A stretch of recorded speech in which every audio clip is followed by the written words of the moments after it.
Once there's an open wound in your body and you're compromised for some reason, there's no evidence to indicate that she was a compromised individual, but if someone has diabetes or is immunocompromised, 24-year-old healthy girl, no reason for it.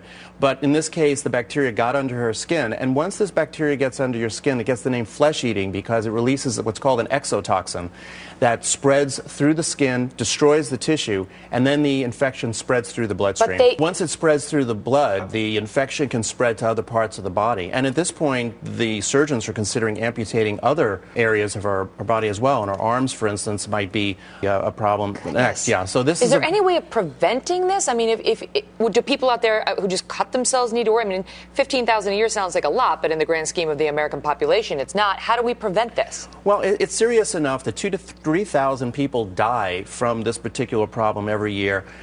If you are exposed or you have a gash or a cut, it's important to keep it very clean. Put an antibiotic solution on it.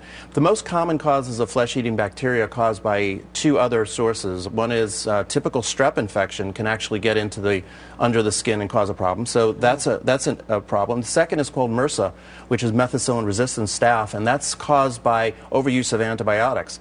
So what people need to do is make sure that if they do get a wound, clean the wound very carefully. If they have diabetes or are compromised, take extra care, and make sure that if they experience any of the symptoms of flesh-eating bacteria, which is extreme pain, change in coloration around where the injury was, it turns black, or you notice it becomes oozing or pussy, make sure you go to your doctor immediately. They can do cultures and tests and monitor it. Before I let you go, don't you think they would have given, she went to the hospital, wouldn't they have given her antibiotics or something for a gash in the leg, 22 stitches? I'm looking for some way to comfort, our viewers who wind up in a similar situation who are now going to have to worry about this.